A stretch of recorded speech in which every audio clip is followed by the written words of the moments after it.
ሕይወትህን ተደሰትባት በዶክተር ሙሐመድ።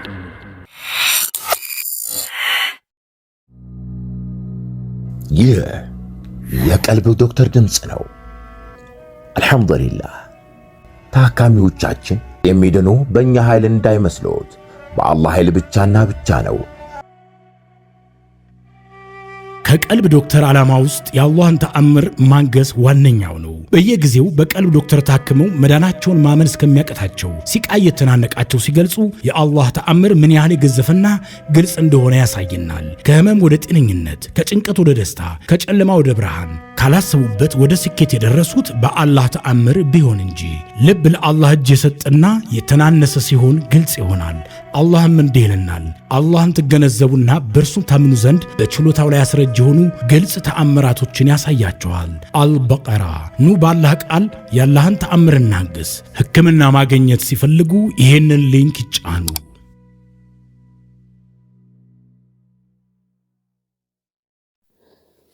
አሰላሙ አለይኩም ወራህመቱላሂ ወበረካቱሁ።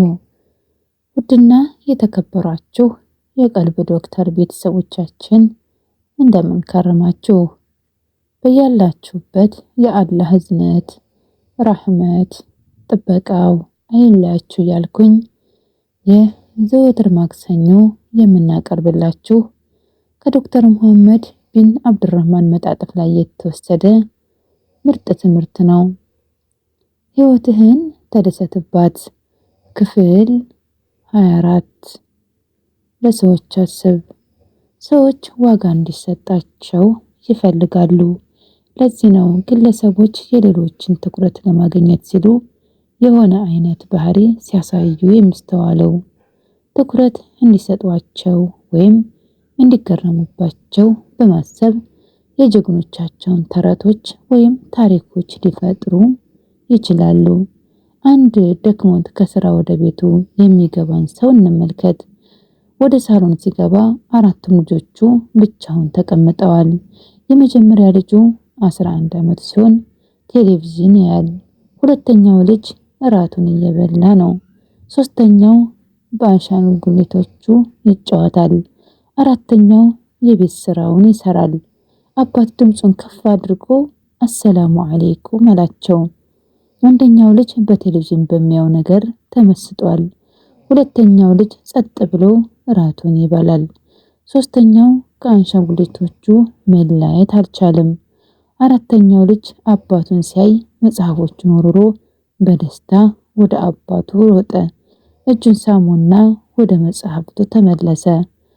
ከአራቱ ልጆች በአባቱ ዘንድ ይበልጥ ተወዳጅ የሚሆነው የትኛው ነው? ምላሻችን ተመሳሳይ እንደሚሆን እርግጠኛ ነኝ። አራተኛው ልጅ ነው። ቆንጆ ስለሆነ አይደለም፣ ጎበዝም ስለሆነ አይደለም፣ ለአባቱ ዋጋ ስለሰጠ ብቻ።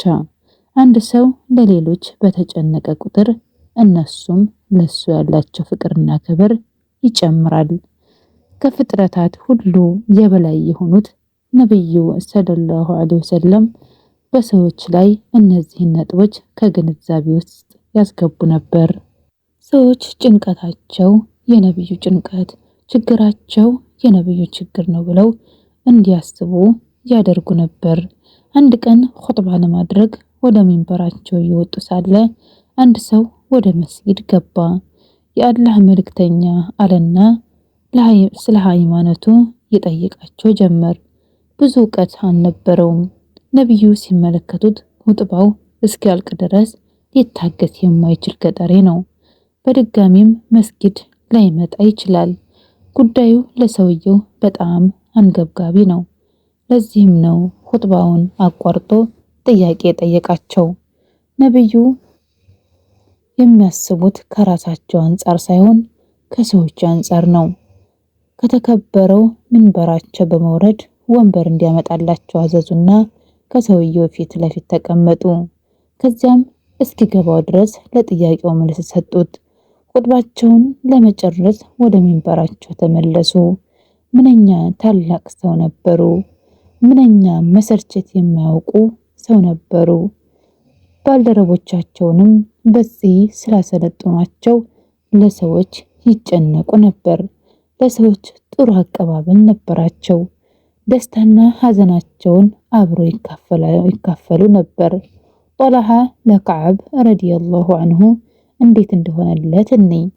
ከዓብ ኢብኑ ማሊክ ረዲየላሁ ዐንሁ እድሜው ከገፋ አጥንቶቹ ከደከሙና አይኑ ከጠፋ በኋላ ነብዩ ለመጨረሻ ጊዜ በተሳተፉበት የተቡክ ጦርነት ላይ ወደ ኋላ በመቅረቱ የተከሰተውን የማይረሳ የወጣትነት ትዝታውን ያጫውተናል። ነብዩ ሰለላሁ ዐለይሂ ወሰለም ህዝቡ ለጦርነት እንዲዘጋጅ ጥሪ ያቀረቡ። የሰራዊቱ ቁጥር 30,000 እስኪደርስ ድረስ ሰዎችን ያሰባስባሉ።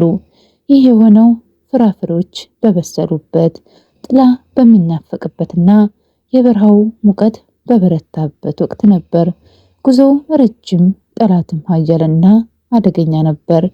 ብዙ ሰዎች የተመዘገቡ ቢሆንም የጥቂት ሙስሊሞች ስም በመዝገቡ ላይ አልሰፈረም። ከዓብ እንዲህ ይላል፣ በወቅቱ በጣም ሀብታም ነበርኩ። 2 በቅሎች ነበሩኝ። ጠንካራም ነኝ።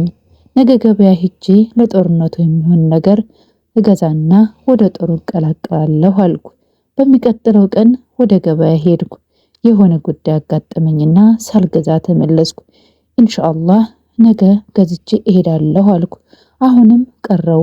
ልቤ ወደ ጣፋጮቹ ፍራፍሬዎችና ወደ ጥላ ዘነበለ። በመጨረሻ ጥለውኝ ሄዱ። ወደ ገበያ ሲሄድና ከተማ ውስጥ ስዘዋወር በንፍቅና የተጠረጠሩ ወይም አላህ ወደ ጦርነት እንዳይሄዱ የፈቀደላቸውን ሰዎች ብቻ ነው የማገኘው። ከዓብ መዲና ውስጥ ቀረ። ነብዩ ሰለላሁ ዐለይሂ ወሰለም ከ30,000 ባልደረቦቻቸው ጋር ተቡክ ደረሱ። በአቀባሁ ላይ ከተገኙ ሰዎች መካከል የቀሩ ሰዎች ካሉ ለማጣራት ይቃኙ ጀመር። ከዚያም ከዓብ ኢብኑ ማሊክ የታለ በማለት ጠየቁ። አንድ ሰው የአላህ መልእክተኛ ሆይ፣ 2 ካባዎቹ ከለከሉት፣ ቤቱን በኩራት እየጠበቀ ነው ሲል መልስ ሰጣቸው። ሙዓዝ ኢብኑ ጀበል ምን አይነት መጥፎ ንግግር ነው የምትናገረው? ወላሂ የአላህ መልእክተኛ ከሱ ላይ ጥሩን እንጂ መጥፎ ነገር አይቻላውቅም አለ። የአላህ መልእክተኛ ዝም አሉ። ከዓብ ቀጠለ። ነብዩ ሰለላሁ ዐለይሂ ወሰለም ጦርነቱን ጨርሰው ወደ መዲና ለመመለስ ሲዘጋጁ ማሰብ ጀመርኩ። ከዚህ መጥፎ ክስተት ራሴን እንዴት ነው የማድነው? ከቤተሰቦቼ መካከል ምክር ይሰጡኛል የምላቸውን ሰዎች ሁሉ አማከራለሁ። እውነቱን ከመናገር ውጭ ሌላ የሚያድነኝ ነገር እንደሌለ ተረዳው። ነብዩ መዲና እንደደረሱ መስጊድ ገብተው 2 ረካዓ ሶላት ከሰገዱ በኋላ ቁጭ ብለዋል። ከጦርነቱ የቀሩ 80 ያህል ሰዎች እየመጡ ከጦርነቱ የቀሩበትን ምክንያት በማቅረብ ይቅርታ ጠየቁ።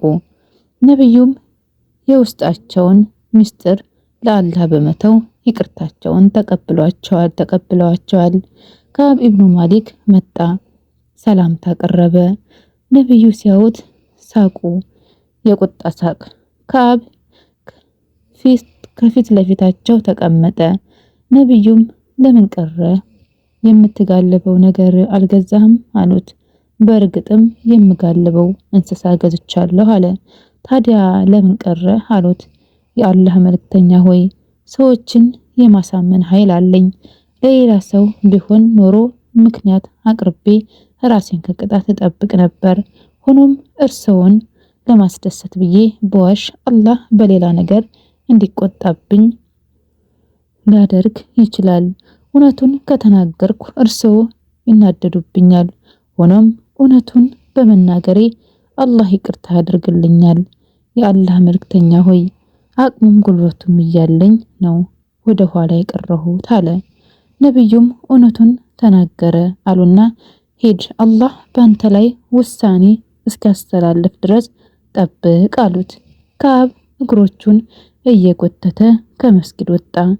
የጸጸት ስሜት እያናወጠውና ሐዘን እያንገላታው አላህ ምን አይነት ውሳኔ ያስተላልፍብኝ ይሆን እያለ ጥቂት ሰዎች ተከትለውት ወጡና ወላሂ ከዚህ በፊት ኃጢያት ስትሰራ አይተናህ አናውቅም፣ አንተ ገጣሚ ሆነ ሳለ እንዴት እንደሌሎቹ ሰዎች የአላህ መልእክተኛን ማሳመን አልቻልክም?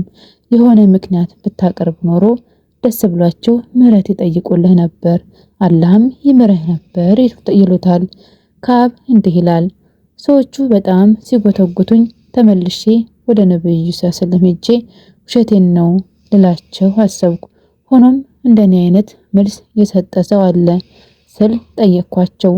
ሁለት ሰዎች አንተ የሰጠኸውን አይነት መልስ ሰጥተው ተመሳሳይ ትዕዛዝ ተሰጥቷቸዋል አሉኝ።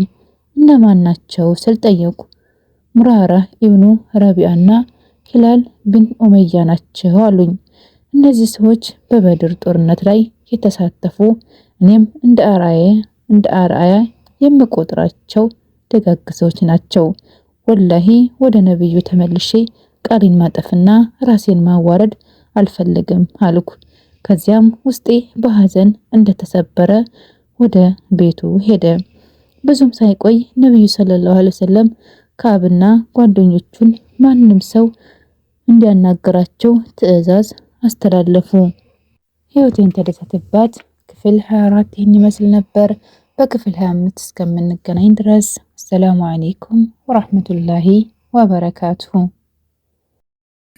እንኳን ወደ ትክክለኛው የአፍያ መንደር በሰላም መጡ።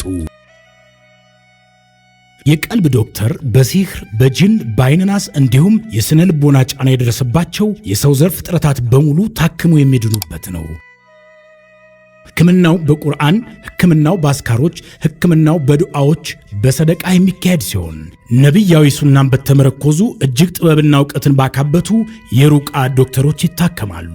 እወቁ፣ ህክምናው ሸሪዓዊ ብቻ ነው። አያምልጦት፣ እድሉን ይጠቀሙ። ባሉበት ሆነው ራስዎን ያክሙ። ህክምና ማግኘት ሲፈልጉ ተከታዩን ሊንክ ይጫኑ።